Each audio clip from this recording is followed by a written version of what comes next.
ভূ রাজনৈতিক নোংরা খেলার সাথে লিওনেল মেসির কি সম্পর্ক? কেন বাংলাদেশের আকাশী সাদা ফ্যানদের এই গল্প পড়ে লজ্জিত হওয়া উচিত? সম্পর্কটা এখানেই যে মেসি কেবল একজন খেলোয়াড় নন, তিনি হলেন আর্জেন্টিনার অফিসিয়াল কালচারাল অ্যাম্বাসেডর বা সাংস্কৃতিক দূত। যখন হাবিয়ে মিলেই নিজেকে বিশ্বের সবচেয়ে বড় জায়ানবাদী হিসেবে ঘোষণা করছেন, তখন লিওনেল মেসি এই রাষ্ট্রেরই প্রতিনিধিত্ব করছেন। বাংলাদেশের যে তরুণেরা শুক্রবার জুম্মার নামাজের পর গাজার মজলুম মুসলমানদের জন্য চোখের জল ফেলে ফিলিস্তিনের পতাকা হাতে নিয়ে ইসরায়েলের বিরুদ্ধে স্লোগান দেয়, তারাই আবার শুক্রবার রাতে মেসির জয়ে আনন্দে মিষ্টি বিলায়। এর চেয়ে বড় হিপোক্রেসি বা ভণ্ডামি আর কি হতে পারে? একটু ইতিহাসের পাতা উল্টানো যাক। লিওনেল মেসির সাথে ইসরায়েলের সম্পর্ক আজকের নয়। 2018 সালে জেরুজালেমে আর্জেন্টিনা এবং ইসরায়েলের মধ্যে একটি প্রীতি ম্যাচ হওয়ার কথা ছিল। সে সময় ফিলিস্তিনিদের তীব্র প্রতিবাদে ম্যাচটি বাতিল হয়, কিন্তু মেসি বা আর্জেন্টিনা ফুটবল অ্যাসোসিয়েশনের ইসরায়েল প্রীতি তাতে একটুও কমেনি। মেসি যখন ইসরায়েলে যান, তখন তিনি হাসি মুখে ইহুদিদের পবিত্র দেয়াল ওয়েলিং ওয়ালে গিয়ে মাথায় কিপ্পা, ইহুদিদের ঐতিহ্যবাহী টুপি পরে প্রার্থনা করেন। তার সেই ছবি সারা বিশ্বের ইসরায়েলি মিডিয়া গর্বভরে প্রচার করে। ইসরায়েলের ধনকুবের এবং স্পন্সরদের সাথে মেসির বিলিয়ন ডলারের ব্যবসায়িক সম্পর্ক। যে ইসরায়েলি স্টার্টআপগুলো ফিলিস্তিনিদের ওপর নজরদারি করার প্রযুক্তি বানায়, তাদের অনেকের সাথেই পরোক্ষভাবে জড়িয়ে আছে পশ্চিমা কর্পোরেট বিশ্ব, যাদের ব্র্যান্ড অ্যাম্বাসেডর স্বয়ং লিওনেল মেসি। আর গাজার শিশুরা যখন বোমার আঘাতে ছিন্ন ভিন্ন হয়ে যাচ্ছে, তখন এই ফুটবল দেবতার মুখ থেকে কি একটি শব্দ বের হয়েছে? ফিলিস্তিনের পক্ষে কি একটি সহানুভূতিমূলক পোস্ট তিনি দিয়েছেন? না, তিনি চুপ। কারণ তিনি জানেন তার দেশের প্রেসিডেন্ট হাবিয়ে মিলেই ইসরায়েলের সবচেয়ে বড় বন্ধু। তিনি জানেন তিনি নীরব থেকে মূলত ইসরায়েলের এই বর্বরতাকেই সমর্থন দিয়ে যাচ্ছেন। আর আমরা বাংলাদেশের বোকা ফ্যানরা সেই নীরব বিশ্বাসঘাতকের ছবি বুকে ধারণ করে রাস্তায় ঘুরে বেড়াচ্ছি।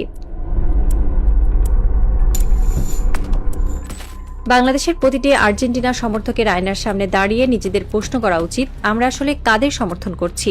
আপনি যখন বাজার থেকে 1000 টাকা দিয়ে একটি আর্জেন্টিনার অফিসিয়াল জার্সি কিনেন, আপনি যখন তাদের স্পন্সর করা পণ্যগুলো কেনেন, তখন সেই অর্থের একটি অংশ আর্জেন্টিনার অর্থনীতিতে যুক্ত হয়।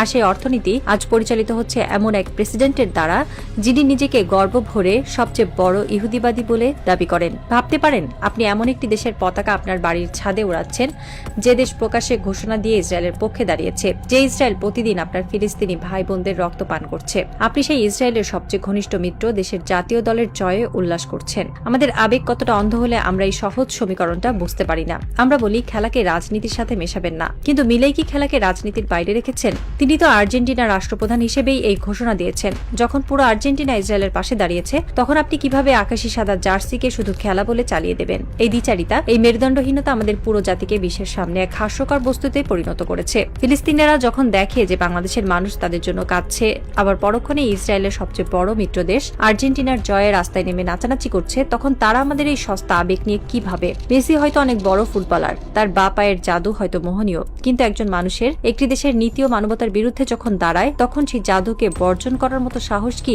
আমাদের নেই? নাকি আমাদের বিবেক ওই ফুটবলার জার্সির কাছে চিরকালের জন্য বন্ধক রাখা হয়ে গেছে? আর যদি আপনি একজন সত্যনিষ্ঠ মানুষ হন, তবে আপনার বুকে ওই আকাশী সাদা জার্সিটা একটা জ্বলন্ত কয়লার মতো বিঁধতে বাধ্য।